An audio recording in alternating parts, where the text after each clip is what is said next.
Thanks, Richard. Let me just share my screen. Hopefully everyone had a nice break, maybe managed to get a siesta in. It's been incredibly hot. I imagine it's hot where you are. It certainly feels like a summer conference. So yeah, today I'm going to be talking to you about transition metal chalcogenide bifunctional catalysts.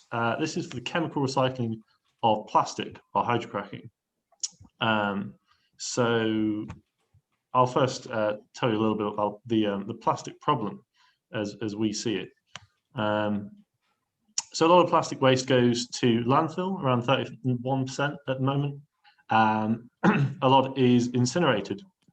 So just adding those two numbers together, you can see that about 30% of it is managed correctly and can be recycled. And it's actually a hugely valuable resource for recycling. You'll be familiar with standard PET plastic bottles. This talk not sponsored by Pepsi.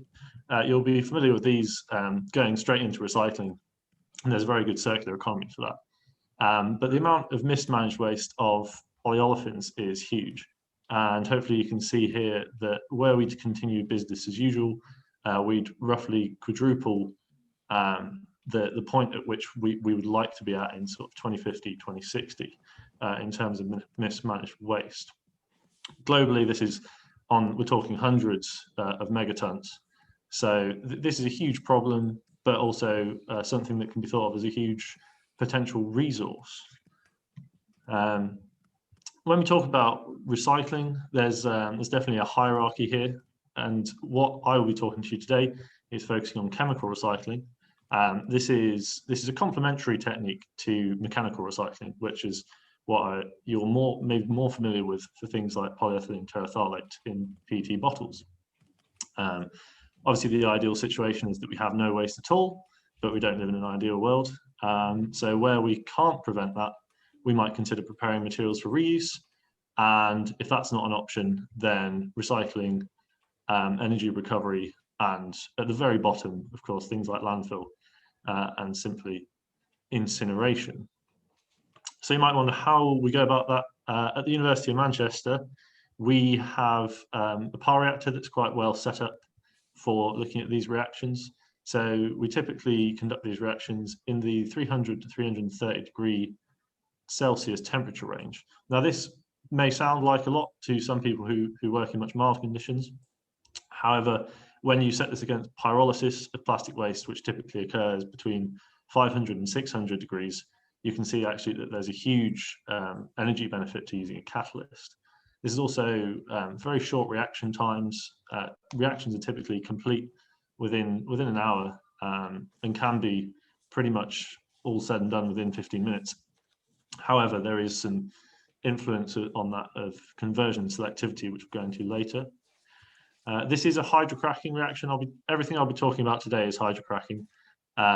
So this is in the presence of a hydrogen atmosphere, very reducing conditions, and this reduces the amount of olefins that we produce, reduces the amount of unsaturated compounds. But as you'll see later, we can't completely avoid making unsaturated compounds.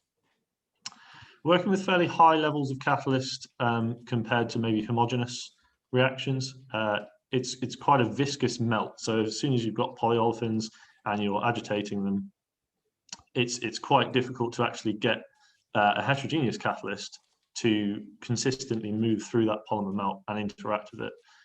So using a higher loading helps in that respect. And this is a little diagram of the inside, well, sort of a cross section of our reactor.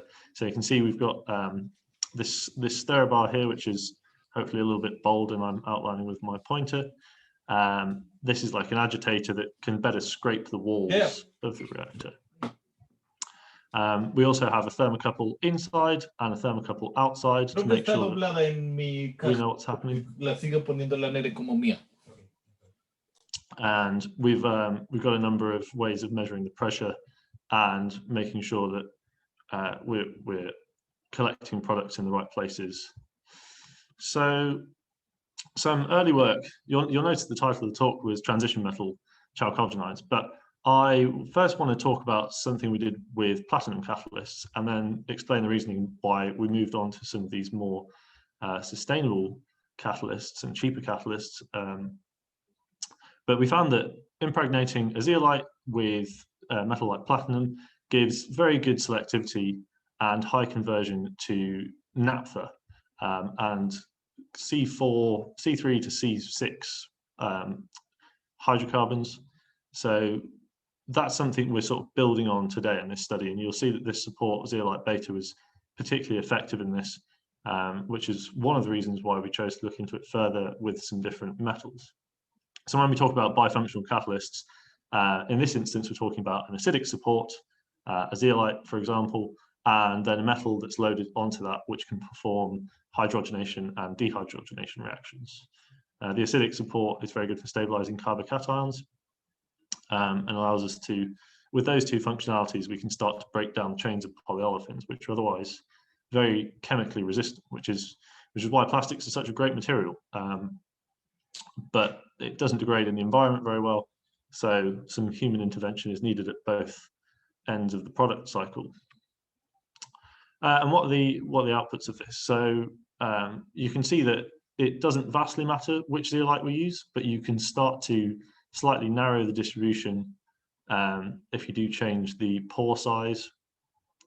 USY does have slightly smaller pores, but more importantly, platinum beta is it's got this semi uncrystalline structure. So whilst it's very ordered layer by layer, some of those layers can be offset from each other and stacked differently.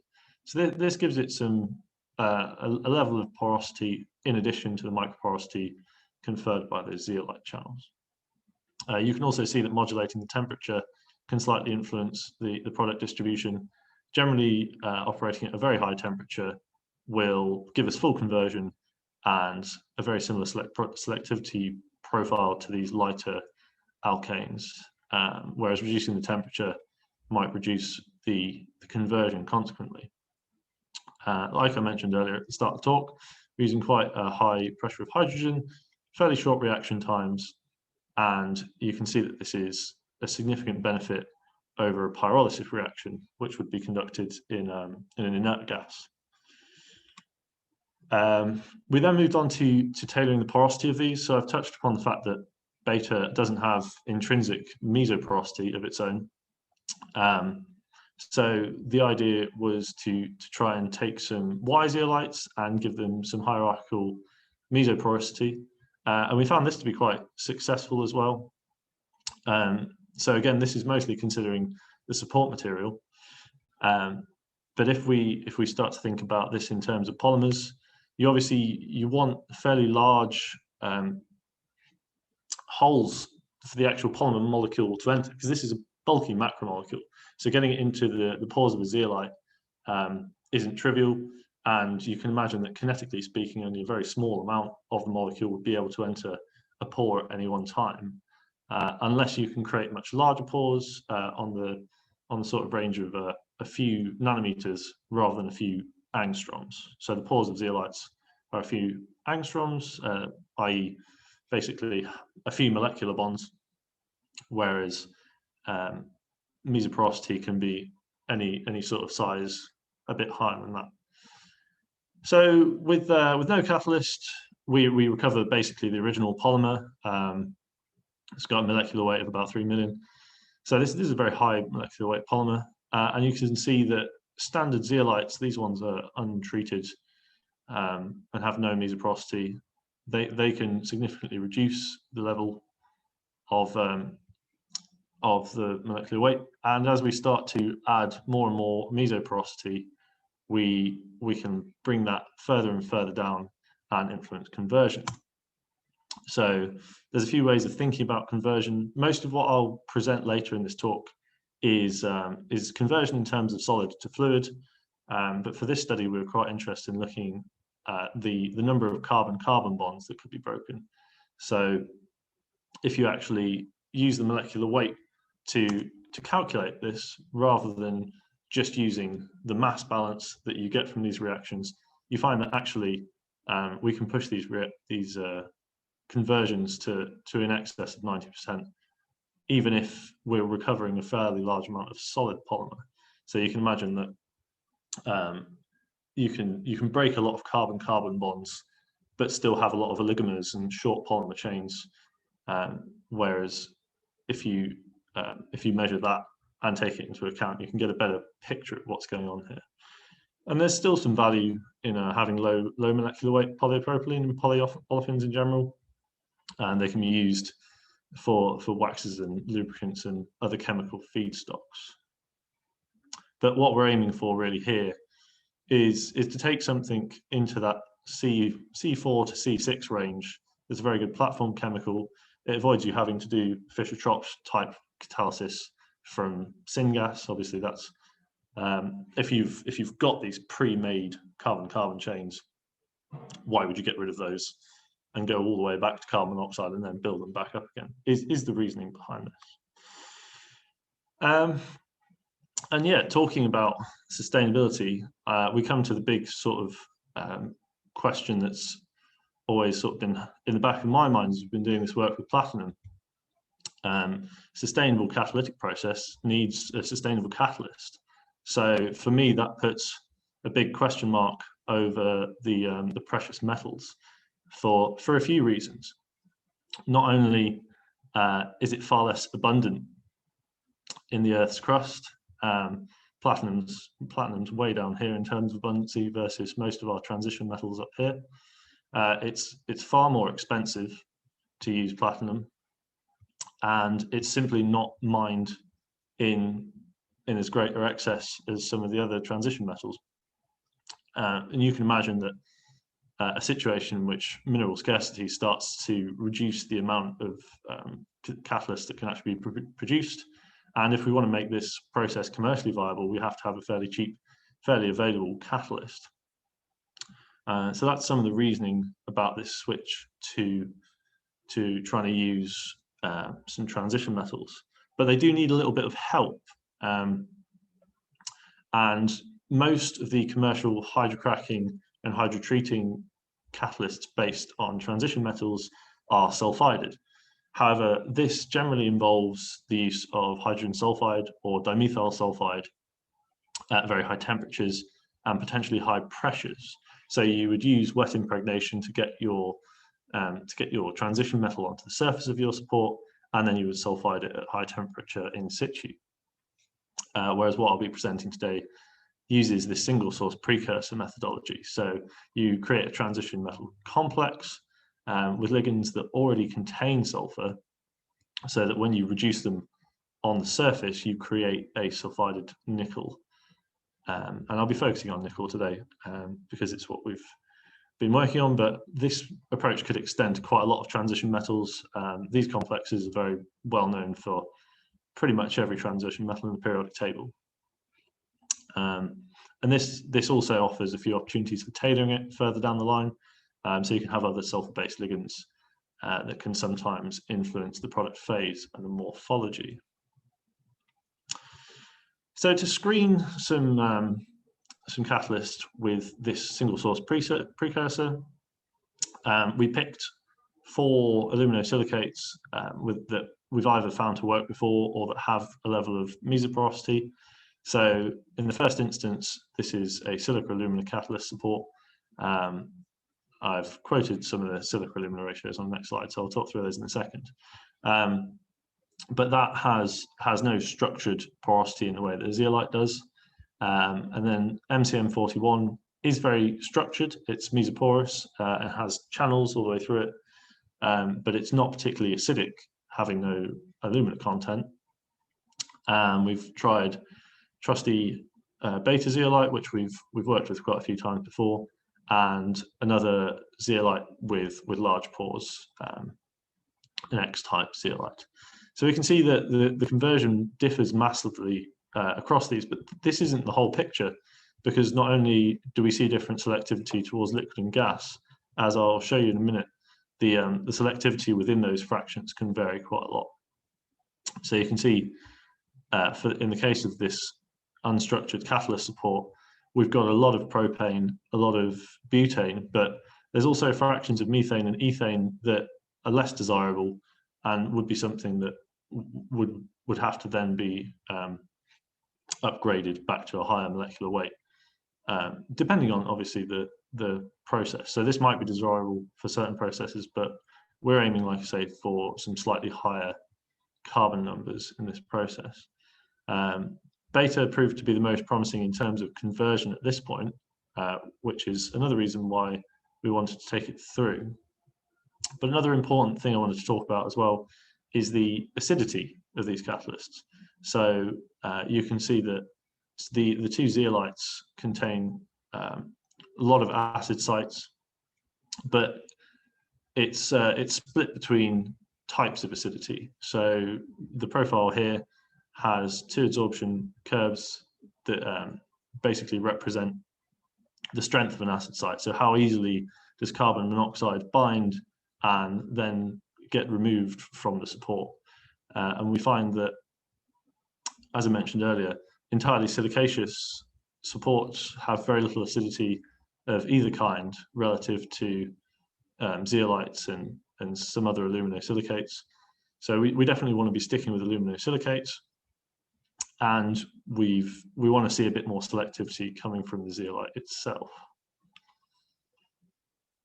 This is just a quick, for anyone who's not too familiar with crystallography, this just demonstrates the high level of crystallinity of our two zeolite supports and the almost entirely amorphous nature of the other catalyst support and MCM41. One of the things that I think there'll probably be a question at the end, so I'll address it now, is about the phase in which nickel sulfide is in these catalysts. And there's still a bit of a question mark over that, because we're seeing far less sulfur in the various types of elemental analysis we've done than we'd expect. So at the moment, I'm just going to be talking about some promising results from these catalysts, but like I say, this is an ongoing piece of work where we hope to pin this down a bit further. But finding out that active phase would be critical in optimizing these catalysts. And nickel sulfide does have a lot of phase variations within its phase diagram, a lot of stable types of nickel sulfide. You can see some have more sulfur than others, and some might be more catalytically active than others. Going back to our selection of supports though, we also wanted to just see if we pushed that nickel level a little higher, would we then get a commensurate increase in activity? And the fairly simple answer is yes. So we see almost full conversion up to about 95% conversion of solid to fluid. And that is a combination of both liquids and gases. So what you see here is a distribution of gases, including all these different support materials. And you can see that in terms of the mole fraction of that gas, the two beta supported nickel catalysts are very similar in terms of their profile, and there's just slightly different abundances of these things. And this is largely just because of how much of that gas is actually in the gas phase when you analyze it. So yeah, in summary, beta, a promising support, it's very selective and has high conversion. And it seems like just being able to slightly increase the amount of nickel helps a lot. Now, just considering this versus platinum, even if we're doubling the amount of nickel on the support, we're not getting anywhere close to the price increase that would be required to go up to platinum. And the last thing I wanted to say today was just about some mixed feeds as well. So polyolefins are rarely found pure in the wild in waste streams. Often they're mixtures of LDPE, HDPE, polypropylene, polystyrene. So that's two types of polyethylenes and yeah, a couple of other polyolefins. And you can see that there's also very frequently a load of other polymers in there, some of which are easier to separate out than others. But even if you have managed to separate those out, you might still be left with a mixed feed of polyolefins. So how does that affect our catalyst? Well, in a number of ways. As you can probably imagine, if you include polystyrene, you've now got some aromatic moieties that can form aromatic compounds within the hydrocracking reaction. And this can be problematic because those are often considered to be coke precursors, so they can cause carbon deposition on your zeolite and reduce its activity. But what I've tried to do here is just summarize some of the liquid and gas selectivity of everything I've just told you about and a few wet impregnated nickel catalysts. So you can see here's our benchmark, platinum on beta, very high conversion. At these conditions, predominantly produces gas. However, if we switch to nickel without sulfiding it, we see a drop in conversion and a fairly even split between gas and liquid. And then as we move to what we can think of as our sort of new benchmark, we see, again, this nice high conversion and predominantly gas products. So in bold, these ones here, this is a mixed plastic feed, and everything not in bold is pure LDPE. And this does have quite an effect on the distribution of liquid products. We don't see much of a difference in the gas phase because everything very volatile tends to be the saturated hydrocarbons. But when we look at the liquid product, we get a much more extended set of hydrocarbons, including some aromatic compounds. So these are pretty much listed in order in which they elute in gas chromatography. These results here are from gas chromatography coupled to mass spectrometry. So we can get a very good idea of the amount of saturation just from looking at the mass spectrum of each of these compounds as they come through the GC. And we can see that if we provide pure LDPE, we get a huge selectivity to these desirable C5s and C6s.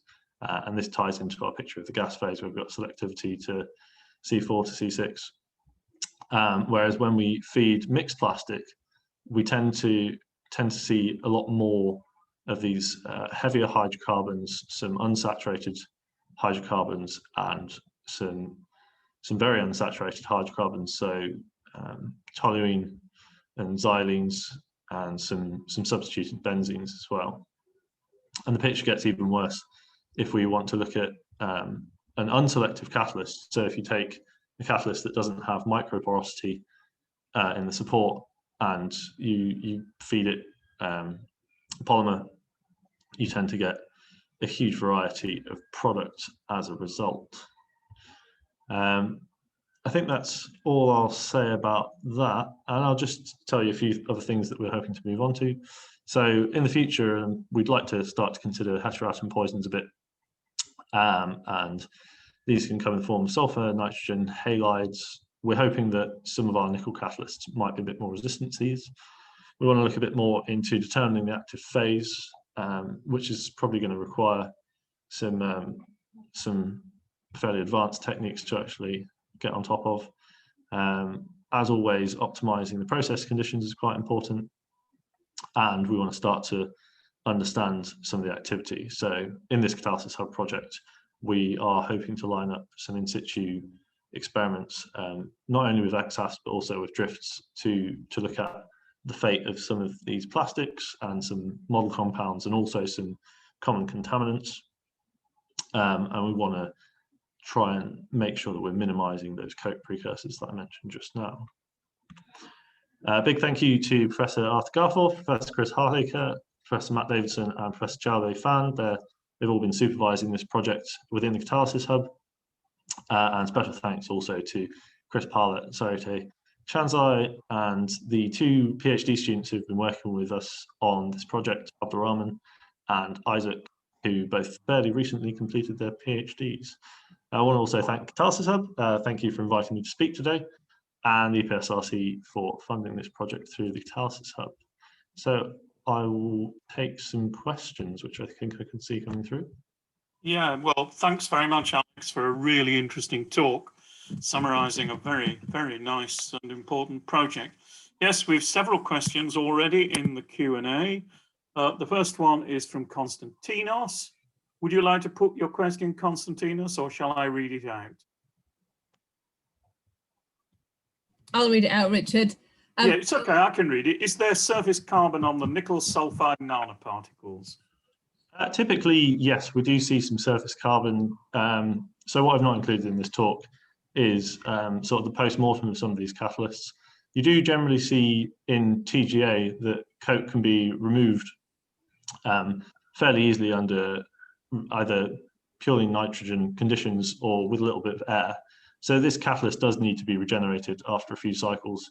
And the longevity of this catalyst is something that we need to do a bit more work on. But yeah, unfortunately, surface carbon is pretty ubiquitous whenever we're talking about polymers decomposing. Okay, thanks. The next question is from Maria Konstantinova, who asks, have you considered the use of an additional acidic catalyst, such as in situ generated carbonic acid from CO2 pressurization? We've not necessarily looked at in situ carbonic acid generated from CO2, but we have thought about other acidic catalysis in terms of using either sulfated or tungstated support materials. So taking something silicaceous or acylic alumina and then adding some additional acidity from something like a sulfate group or heteropolyacid group that you can add to the surface. So that work is ongoing. But I'd be interested to hear about some ideas of CO2 pressurization. Yeah. Okay, that might be something we want to follow up. Next question is from Santosh Matan, who says, thanks, Alex, for the nice talk. I'm wondering about the nickel oxide reducibility. Did you see any correlation between the H2 TPR data and activity? In terms of how reducible the support is, typically we find that very reducible supports are quite active. We haven't precisely studied the nickel oxide support, but some of our acidity measurements are carbon monoxide adsorption onto the metal support, which helps to give us an idea of the surface coverage. I don't think there's a simple answer to that. So long as you've got a nickel phase that is reduced, you see activity, I think is the simple answer to that. Okay. But thanks for the question. Next question is from Chris Mitchell, who says, it seems that having short chain alkanes could be more beneficial for recycling to polyolefins compared to a longer chain hydrocarbons, i.e. liquids. When you talked about the various product distributions from the different catalysts, what are you preferring to target? My feeling is that we're preferring to target the sort of intermediate between gas and liquid hydrocarbons, so things that can be quite easily condensed and preferably saturated. So that would be the C4 to sort of C6, C7 range. This is just because a lot of other platform reactions could be performed upon them, adding functionality, but also trying to simulate something that would be like a valuable fraction from crude oil, because this can sort of be thought of as an alternative resource to crude oil, basically, that we've already got and added value to above ground, if you will. Fine. Next question from Kiki Sembiering. Two questions, actually. What is the pressure during the reaction with the initial pressure 20 bar, because you've got high concentrations of low carbon products? Yeah, so the autogenic pressure in the reactor, which is sealed, is a good point. This gets up to about 40 bar typically, just with the amount of headspace we have. It's about 300 mil reactor, so that quantity of hydrogen roughly doubles in pressure. And in terms of investigating the spent catalyst, yes, there is carbon deposition on the spent catalyst. I think briefly covered this in a previous question. You covered that, I think, previously. Yeah. Okay, another question. We'll have to move on in a moment. There is a high risk of decreasing the longevity of the nickel-based catalytic materials due to less stability with fast temperature changes or catalytic poisons due to sulfur or siloxane. Should we not think about alternatives for sustainability? Yeah, I completely agree, and I think it's something we want to learn more about. Unfortunately, platinum has those same problems, and if we are, obviously, we want to investigate these bifunctional catalysts. So yes, poisoning is always a problem. If you've got a catalyst, I mean, if you take a non-catalytic route, obviously you can you can avoid poisoning to a certain degree. But if you can come up with an alternative, then you're probably onto something, is what I'd say to that one. Yeah, and I think perhaps you've covered the last one from Amit. Is the reactant poisoning the catalyst, and how can we reduce this in this system? Just a quick word, Alex. Yeah, I think the hydrocarbons themselves do poison the catalyst a little bit, but that is easier to regenerate. But some of these harder poisons from heteroatoms could be a real problem in these systems. So yeah, coming up against those. I think it's really important to say, just to reiterate, that nickel is often used as a hydrotreating catalyst, which is specifically for dehydrosulfurization and dehydronitrogenation, so removing sulfur and nitrogen specifically from hydrocarbon feeds. So it's got some promise in that respect. Okay, well, look, I'm sure there are plenty more questions, but I think we need to finish at that point. So let me thank you again, Alex, for a very interesting talk and for a very interesting Q&A session. Thank you. Now move on